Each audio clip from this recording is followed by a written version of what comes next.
Rajendran sir அவர் cinema பயணத்தை பார்த்தீங்கன்னா முதல்ல பயங்கர வில்லன். அதாவது இப்படி ஒரு வில்லனா அப்படிங்கிற மாதிரியெல்லாம் பார்த்து மிரண்ட நேரங்கள் உண்டு. இப்போ அவர் அப்படியே காமெடியாக ஒரு காமெடினா கேரக்டர் ஆர்டிஸ்டாக சூப்பராக பண்ணிகிட்டு இருக்காரு. இப்போ அவரு கூட அந்த ட்ராவல் இருக்குல்ல, அது எப்படி உங்களுக்கு இருந்தது? அதாவது நான் வந்து நான் கடவுள் நிறைய பார்க்கும்போது என்னடா மனுஷன் இப்படி இருக்கான் அப்படின்னு சொல்லி பார்த்து வியந்திருக்கேன். நான் சில சமயம் சொல்லப்போனால் உண்மையை சொல்லப்போனால் அவர் எனக்கு பிடிக்கவே பிடிக்காது, ஐயோ அப்படின்ற மாதிரியே இருக்கும்.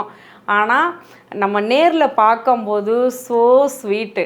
அவர் வந்து அவ்வளோ ஒரு ஜோவியலான ஒரு கேரக்டரு.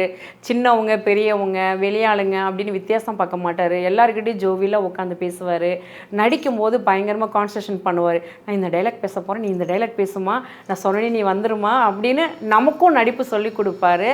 நேரில் அதான் அங்கே பார்க்கும்போது என்னடா இப்படி இருப்பாருன்னு பார்த்து அது ஒரு மாதிரியாக இருந்தது. ஃபஸ்ட்டு டைம் இவர் கூட நம்ம ட்ராவல் பண்ண போகிறோம், எப்படி இருக்கும் இவருடைய ரியாக்ஷன் எப்படி இருக்கும் நம்மளுக்கு தெரியாதே அப்படின்னு யோசனை பண்ணிட்டு தான் போனேன்.